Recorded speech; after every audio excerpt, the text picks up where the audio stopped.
So mga par, viral nga po na pinag-uusapan sa social media ang malaking problema ngayon ng unbeaten legend na si Mayweather Jr. Dahil ayon po sa mga report mga idol, kasama na dyan ang isa sa mga boxing analyst natin na si Sir GM Saysap. Kinakapos na daw ng budget si Floyd at nag-uumpisa na daw ito mag-liquidate ng kanyang mga asset. Kagaya na lang sa pagbenta ng personal jet nito. Hindi na natin lahat i-detalye mga idol ang problema sa pera ni Kalbo. Pero isa lang talagang ibig sabihin nito mga boss. Lumaki na talaga ang tsansa na labanan talaga ni Floyd si Pacman sa rematch. Aminin man kasi natin o hindi mga idol, isa ang laban ni Floyd kay Pacman na talagang magbibigay sa kanya ng malaking halaga. Kaya hindi na talaga tayo magugulat mga idol na baka bumaliktad ng sitwasyon at si Floyd nang magmamakaawa na maglaban sila ni Pacman.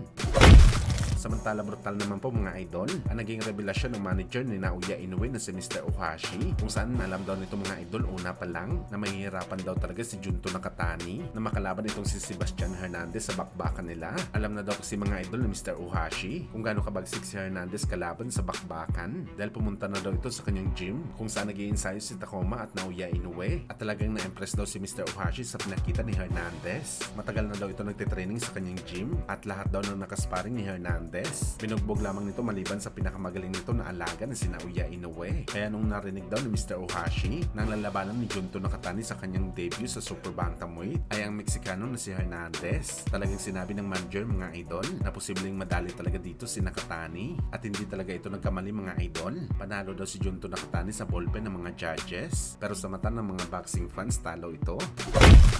Sa kabilang banda naman mga idol, dahil nga po mainit na pinag-uusapan ang laban ni John Ral Casimero kalaban si Luis Neri sa bakbakan nila sa Kamida Promotion. At kagaya sa ina-expect natin mga idol, marami sa mga Pinoy boxing fans ang kumpiyansa na mananalo si Casimero. At kabilang nga tayo dyan mga idol, na posible talunin talaga ni Casimero si Neri dahil meron naman talaga ito lakas na kaya mag-knockout sa kalaban. Pero ang sabihin mga idol ng mga ilang Pinoy boxing fans na walang pag-asa manalo si Neri kay Alas, parang sobra na yun mga idol. Hindi kasi mga idol isang pipitsugi na kalaban itong si Luis Neri. Isa ito sa mga fighter na nagpagapang kay Inoue at malawak ang experience ni Neri mga idol na lumaban sa mga kagaya ni Casimero. Kaya mahirap talaga ito smulin mga idol at walang halong plastikan mga boss. Nakita naman natin ang galawan ni Alas kalaban nito si Tom. Ibang iba ito mga idol sa Casimero na nakita natin dati. Hindi na ganun kabilis ang mga paa nito mga idol at sobrang predictable talagang suntok ni Alas. Kahit si Misokoshi mga idol na below average na fighter lamang, naiilagan ng suntok ni Alas. Si Luis Neri pa kaya? Hindi naman natin sinasabi mga idol na hindi kaya ipalabas ni Casimero ang dating galaw nito.